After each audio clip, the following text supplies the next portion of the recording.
Assalamualaikum dan salam sejahtera bersama saya Muhammad Dihya Sahlan dalam berita Pagi Sabah edisi Isnin 1 November 2021. Kerajaan negeri mengemaskini panduan kebenaran dan prosedur masuk ke Sabah bagi individu yang bukan berasal dari Sabah. Ia selaras dengan keputusan kerajaan negeri membenarkan rentas negeri bermula hari ini. Menerusi kenyataan Menteri Kerajaan Tempatan dan Perumahan Datuk Seri Panglima Masidi Manjun, hanya dua syarat yang perlu dipatuhi bagi kemasukan ke Sabah iaitu telah lengkap menerima vaksin COVID-19 dan keputusan ujian saringan Rapid Test Kit RTK negatif. Pada 13 Oktober lalu, Ketua Menteri Datuk Seri Panglima Haji G. Noor mengumumkan Sabah bersetuju membenarkan rentas negeri berkuat kuasa 1 November dan kemasukan itu meliputi lawatan sosial dan pelancongan dengan beberapa syarat. Perkembangan semasa COVID-19, jumlah kes harian di Sabah menurun sebanyak 203 kes semalam kepada 447 berbanding 650 kes sebelum ini, menjadikan jumlah kumulatif kini 217,949 kes. Walau bagaimanapun, mengikut trend semasa, penurunan besar berkenaan biasanya bersifat sementara dan akan turun naik dari masa ke masa. Kecuali daerah Kota Kinabalu, semua daerah lain di Sabah mencatatkan angka COVID baharu di bawah paras 50. Kota Kinabalu mencatat 84 kes, peningkatan 37 kes berbanding jumlah kes yang direkodkan kemarin. Kebanyakan daerah mencatatkan penurunan kes baharu, antaranya Kota Blud, Tuaran, Beaufort, Papar, Kinabatangan, Pinampang dan Sandakan. Menurut jurucakap COVID-19 Sabah yang juga Menteri Kerajaan Tempatan dan Perumahan Negeri Datuk Seri Panglima Masidi Manjun, daripada 447 kes yang dilaporkan semalam, sebanyak 236 kes atau 52.8% merupakan kes yang berlaku dan didaftar dalam tempoh 24 jam yang lalu. Manakala selebihnya adalah kes yang didaftar lewat 2 hari atau lebih. Sebanyak 78 daripada 84 kes yang dicatat di Kota Kinabalu adalah kes daftar lewat 2 hari atau lebih. Sebanyak 98% daripada semua kes yang dilaporkan semalam adalah pesakit dalam kategori 1 iaitu 51 orang dan kategori 2 383 orang. Manakala pesakit dalam kategori 3 2 orang, kategori 4 3 orang dan kategori 5 2 orang. Sebanyak 6 kes lagi masih dalam siasatan lanjut Jabatan Kesihatan Negeri Sabah. Sementara itu, 427 pesakit COVID-19 sembuh dan 1,841 pesakit sedang menerima rawatan dengan 85 pesakit memerlukan penjagaan kritikal. Manakala 2 kematian direkodkan iaitu di Kuala Penyu dan Kota Marudu. Mengenai penguatkuasaan SOP, Datuk Masidi memaklumkan ia turut dijalankan di perairan Laut Sabah melibatkan 207 pemeriksaan di kawasan pantai timur dan 27 pemeriksaan di perairan Kota Kinabalu dan Labuan. Hasil pemeriksaan, 1 tangkapan dibuat di bawah Akta Kastam 1967. Seterusnya kita ikuti statistik terkini kes COVID-19 mengikut daerah dan kadar vaksinasi bagi Sabah.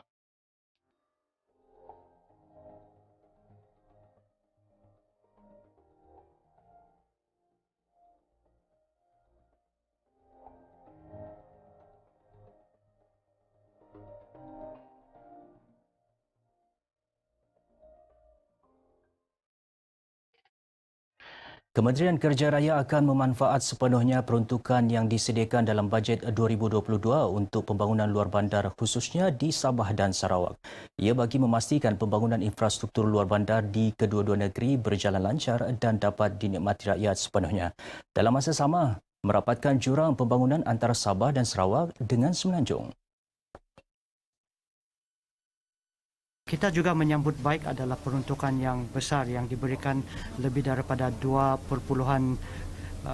bilion untuk pembangunan kawasan luar bandar, khususnya seperti jalan-jalan kampung, jalan-jalan di desa, bekalan air luar bandar dan juga bekalan elektrik luar bandar. Timbalan Menteri Kerja Raya Datuk Arthur Joseph Kurup ditemui RTM selepas merasmikan seminar komunikasi strategik anjuran unit penerangan Parti Bersatu Rakyat Sabah di Keningau. Dalam bajet 2022, lebih 2.5 bilion ringgit diperuntukkan bagi pembangunan infrastruktur luar bandar. Daripada jumlah itu, 1.5 bilion ringgit diperuntukkan untuk Sabah dan Sarawak. Yayasan Dakwah Islamiyah Malaysia Yadim Sabah dengan kerjasama Bank Islam Cawangan Negeri Sabah menghulurkan sumbangan kepada penggiat seni di negeri ini. Usaha berkenaan sebagai keprihatinan agensi Islam di negeri ini terhadap kesukaran yang dihadapi penggiat seni yang terkesan akibat pandemik COVID-19. Pengarah Yadim Sabah Muhammad Akmal Othman berkata, penggiat seni antara yang terjejas pendapatan kerana tidak dapat melaksana aktiviti hiburan sejak COVID-19 melanda negara. Memperkasakan dan menyelaras aktiviti NGO-NGO dan membina rakan strategik. Jadi kita pada masa akan datang kita akan terus bersama dengan Bank Islam, dengan tadi komuniti Baskes Sabah. Beliau ditemui pemberita RTM selepas program bersama seniman jalanan di lapangan terbang antarabangsa Kota Kinabalu. Dalam program ini, Yadim bersama-sama Bank Islam menyampaikan sumbangan bakul makanan dan wang tunai kepada 20 penerima yang disempurnakan Setiausaha Politik Menteri di Jabatan Perdana Menteri Hal Ehwal Agama Wan Rohimi Wan Daud. Ya, sementara itu, penggiat seni di negeri ini menyambut baik bajet 2022 yang diumumkan Menteri Keuangan Senator Tunku Datuk Seri Zafrul Tunku Abdul Aziz Jumaat lalu. Timbalan Presiden Sabah Baskers Community Fizwan Azlin berkata, usaha murni kerajaan menyediakan peruntukan 288 juta ringgit untuk pelbagai inisiatif akan merancangkan lagi industri kreatif. Malah, ia secara tidak langsung akan memulihkan semula sumber ekonomi golongan berkenaan yang terkesan akibat pandemik COVID-19. Itu merupakan satu langkah yang terbaik daripada kerajaan untuk membantu golongan seniman jalanan, termasuk dalam bajet 2022. Amat bersyukur kerana ini merupakan satu titik tolak kepada kepedulian kerajaan kepada seniman-seniman jalanan. Ini merupakan satu keprihatinan kerajaan kepada orang-orang seni. Sekurang-kurangnya kami penggiat-penggiat seni. Terima kasih kerana memberi satu sumbangan yang besar kepada penggiat-penggiat seni. Industri seni kreatif ini untuk pemulihan ekonomi. Dan juga termasuklah yang diumumkan itu adalah caruman per keso. Kami harus memanfaatkan apa yang kerajaan berikan kepada kami. Mereka ditemui pemberita RTM di Kota Kinabalu.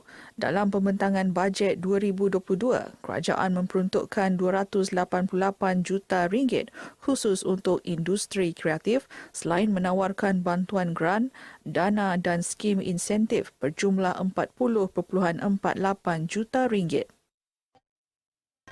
Seramai 47 individu ditahan polis dalam operasi bersepadu cegah jenayah OBCJ Siri 3 2021 Ibu Pejabat Daerah IPD Kota Kinabalu awal pagi semalam.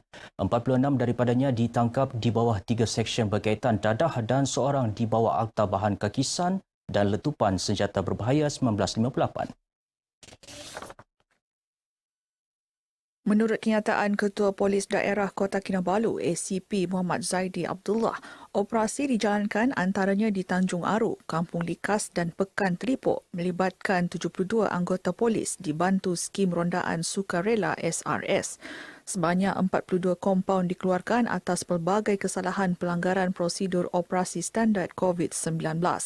Sementara itu, Polis Daerah Kota Marudu mengesahkan tiada sebarang laporan membabitkan kejadian rogol berlaku di Pekan Kota Marudu seperti yang tular di media sosial Sabtu lalu. Sehubungan itu, orang ramai diminta menghentikan penyebaran kenyataan tersebut. Perbendaharaan Malaysia Sabah PMS akan mengenal pasti lebih banyak kawasan di negeri ini dalam usaha melaksana Mobile Community Services Island MCSI. Pada masa sama, PMS juga akan mengenal pasti kementerian serta agensi berkaitan yang wajar dilibatkan dalam program itu bagi perkhidmatan kepada golongan sasar. pulau ini memang adalah antara sasaran kita juga. Sebab kita faham bukan mudah untuk penduduk yang berada di pulau untuk keluar. That's why MCS ni sebenarnya kita lebih prefer untuk pergi ke tempat-tempat di mana masyarakat susah untuk keluar. So kita pergi ke lapangan. Pengarah Perbendaharaan Malaysia Sabah, Rafidah Datuk Derin, ditemui RTM dalam program perkhidmatan komuniti bergerak kepulauan di Sekolah Kebangsaan Pulau Timbang, Sandakan. Sementara itu, Pegawai Pembangunan Masyarakat PPM Dewan Undangan Negeri Dun Sekong, Hazuliza Madani menyambut baik program ini.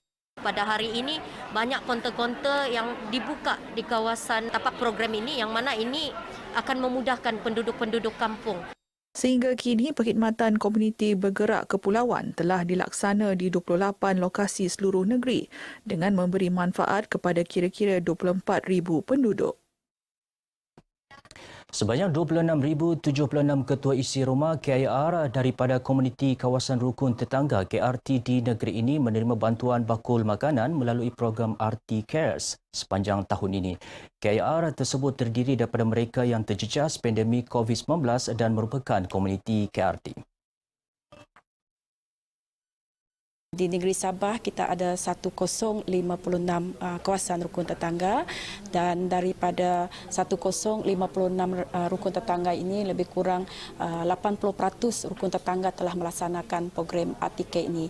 Pengarah Jabatan Perpaduan Negara dan Integrasi Nasional Sabah, Delin Liet Blaun, berkata demikian ketika ditemui RTM dalam program Kita Bersama RT Cares 2.0 dan ziarah perpaduan KRT di Keningau. Sandakan Courts Working Group on Environment SCWGE terus komited melaksana program dan kempen kebersihan persekitaran serta memelihara alam sekitar. Usaha itu antaranya dijayakan melalui program gotong royong membersihkan persekitaran di kawasan pantai Pasir Putih Sandakan dengan kerjasama Kelab Sukan Rekreasi dan Kebajikan Mahkamah Sandakan Kerma serta komuniti Sandakan Folding Bike. Pengerusi penganjur yang juga Magistrat Mahkamah Sandakan, Herlina Musa, ketika ditemui media berkata, inisiatif ini dilaksana bagi memastikan kebersihan pantai berkenaan yang menjadi destinasi perkelahan masyarakat di Sandakan terus terjaga. Mahkamah sangat menitik beratkan alam sekitar dan sangat ingin mengambil satu inisiatif untuk mempromosikan kebersihan alam sekitar dan juga kitar semula. Dan memberi kesedaran kepada semua warga Sandakan. Kami telah sepakat bersama untuk menjayakan program gotong royong di Pasir Putih ini. Kami komuniti Sandakan Folding Sandakan sentiasa bekerjasama mana-mana NGO kah, tidak kira kerajaan kah, kami sentiasa hadir. Terdahulu, program ini dirasmikan Hakim Mahkamah Tinggi Sandakan, Celestina Stuel Galit.